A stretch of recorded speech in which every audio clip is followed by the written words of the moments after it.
Hello, there's a council in Yorkshire which has got into trouble because it's changed the names of roads, so that, for example, in Harrogate, St Mary's Walk has now become St Mary's Walk but spelt without an apostrophe. The idea is to make it easier for it to be discovered using a sat nav. But of course, there's a lot of quite a rebellion about this because people like me like the English language to be used properly. But of course, it does change, and we perhaps have to recognise that. The apostrophe, though, can be quite important because it can change the meaning of a phrase. There's the well-known sign outside some flats which says residents refuse to be put in the bin. And clearly there's an apostrophe missing there. But sometimes it doesn't really matter that much because we can tell, as in that case, from the context that we get the meaning. We don't necessarily need to have the apostrophe or any other English usage absolutely accurate because we know what's being said. We can instinctively work it out from the context in which something is written or spoken.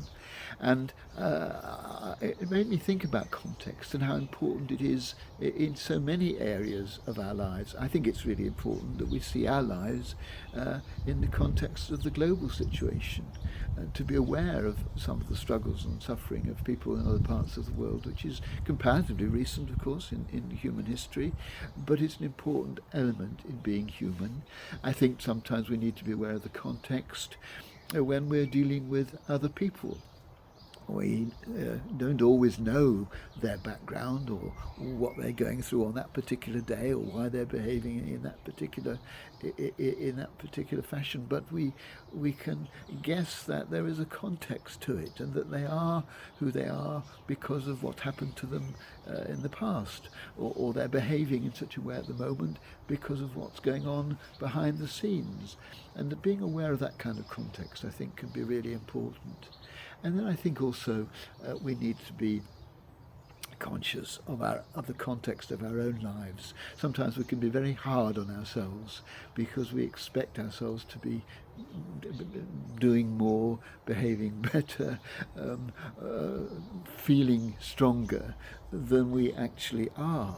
And sometimes if we just sat back from that for a moment and thought about the context in which we're living our lives and all the different things we have to cope with, we can perhaps find very good reasons why we're not perhaps coming up to the mark, coming up to the standards that we so often set ourselves. And so I think just to be aware of context today will be important and will help us, not just in the understanding of language, but also in the rest of our lives.